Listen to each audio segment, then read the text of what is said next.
We can't talk about addiction without talking about the brain. Now, don't worry, we're not going to get super sciencey. We're going to keep it really simple. We have to look at the brain to understand why we're doing these seemingly insane things that don't make any sense and are outside of all reason and logic. The brain is ultimately where addiction lives. Yes, it shows up in our lives, in our outward behaviors, but really it is a malfunctioning of the brain. You may have heard addiction referred to as a brain disease.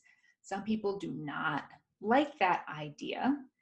It sounds scary. It's kind of confusing. What does it mean? For me, it used to feel hopeless. Well, I have this disease. What does that mean? Well, really, all that it means is that the brain is not functioning in a healthy, normal way. That's it. Is that a big surprise? Probably not. You maybe have been engaged in, or you are connected with someone who's been engaged in thoughts and behaviors that really don't make any sense. And they seem to have no connection to reality. That's all happening in the brain. So let's touch on that a little bit to help us understand why we're doing these seemingly insane things and why it's so important to abstain from the behaviors that are altering the brain. You're probably familiar with the fight, flight, freeze, or faint system of the brain known as the limbic system. It's one of the oldest parts of the brain, and it is in charge of our survival. That little section of the brain really takes over everything else when we have a perceived threat. I know we like to think about the newer part of our brain, the prefrontal cortex, as the most powerful part of the brain. It can analyze, it can play out scenarios, it can weigh pros and cons, it can make good judgments. It's awesome. But it is not in charge when active addiction is in the mix. And it can't be. Now, you have to understand that this is progressive, and it's a progressive changing of the brain. That then results in a change in our thoughts and behaviors. For most people with addiction, this functioning of the brain or malfunctioning of the brain began while the brain itself was developing. We're going to talk a little bit more in the next section about where addiction comes from, where the sexual behaviors come from. But right now, we'll just say that the brain is very awesome, it's very accommodating, and it adapts based on the information that we give it. It actually will form, develop, or change based on our circumstances and surroundings.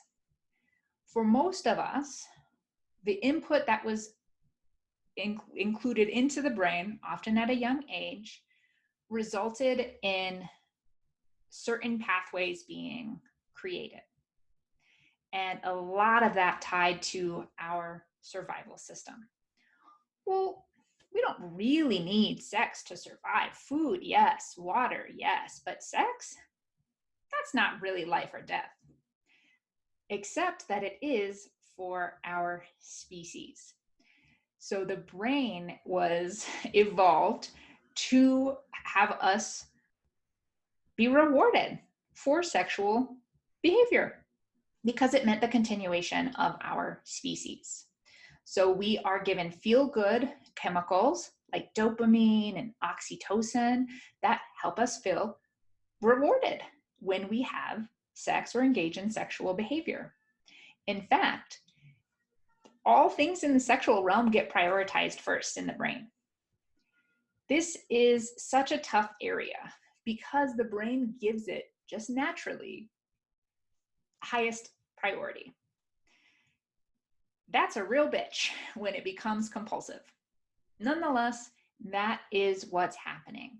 So there's a system that occurs in the brain that rewards sexual behavior, gives us that feel good, alters our state, releases those chemicals, and puts it as the highest priority. Now, when we engage that system over and over and over again, we're telling our brain, this is incredibly important. Remember this, we're going to want this later. And we start wiring these things together. Now, the truth of the matter is, most people begin engaging with the sexual realm in an unhealthy way as a result of things during early childhood or some part in early life. We often use this as a coping mechanism for stress or anxiety or unwanted feelings, and we're rewarded. It takes the stress away, takes that feeling of anxiety away. Sexual behavior is intended to feel good. And those of us who have found this inner chemistry and how to manipulate it, use it accordingly. Because we're using it to cope with what the brain is perceiving as threats, it's all working together to, as they say, fire together, wire together, in with that survival system, which sex is already built in there for our species' benefit. The brain, that limbic system, does not understand the difference between what's real and what's not real. So what is an actual threat, like someone pointing a gun at me? That's an actual threat. We want the limbic system to kick into gear. I want it to prepare my body to be able to fight or run away, or deal with that situation at hand. That's the brain doing what it needs to do, which is keep me alive. That's the brain's number one priority, keep me alive. Have all the systems working so we stay alive, right? That's what it's intended to do. Then there are things that are not actual threats to our lives, but are being perceived as threats that also engage that same system, and the brain doesn't actually know the difference. So fear is a very helpful tool in life. And then things like stress and anxiety are like false fear, but they have the same effect in the brain. So now we're tying perceived threat and sex being the answer, or sexual behavior, even if that's our thoughts. Used over time, those pathways are wired together, and now they act as one. While all this is going on, our prefrontal cortex, that really cool part of the brain that does the analyzing and the pros and cons, and it sees consequences and it has access to good judgment, that is offline. The communication that happens in a healthy brain between that old school part of the brain, that survival part, and the new fresh part that's much younger, that prefrontal cortex, that phone line is down. The reason that we can't make those good, healthy decisions, even if they make sense, is because we don't have access to that part of the brain. Now, believe me, I know that that might sound like an excuse for bad behavior, especially if you are a partner or you're connected to someone with addiction. It might sound like bullshit, like an excuse to do whatever you want. But the truth is, with functional MRIs and all the studies we can do on the brain now, we know that that's what's happening.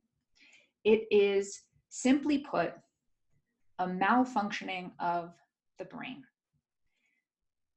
That's great, because the brain never stops healing, growing, learning, shaping, molding. We can do that our entire lives. So this misfunction of the brain can be healed. And I believe it can be healed completely, and that we can move through life with fully functional, healthy, happy brains. It takes time, but it's definitely a possibility. So if you are in active addiction, or you're connected to someone and you're doing these seemingly insane things, please know there's no amount of willpower that can stop them. You might be the strongest person in the whole wide world. It does not matter. You might be incredibly determined, and none of that is gonna matter until the brain itself begins to heal. That is why abstaining from the behaviors or thoughts or actions or substances that are engaging that system in the brain and that are setting off those connected pathways has to be in the mix. That's why sobriety is so important. Without abstaining from those things that engage that system, the brain itself cannot heal.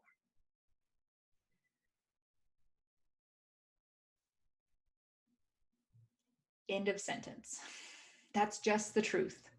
The good news is the brain absolutely can heal, but only when we are sober from the things that are participating in that system with those chemicals. So the good news is you're not insane. You're not a shitty person. This isn't elusive. We know what's going on with addiction now. It's actually happening in your brain.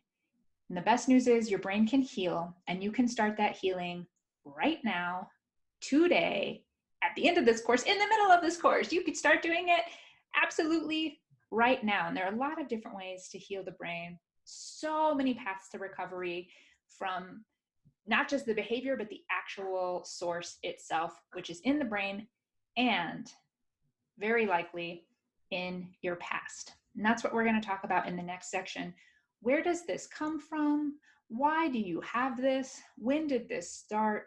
We're going to touch on the different ways that people indeed find themselves in active addiction. So I'll see you in that next section.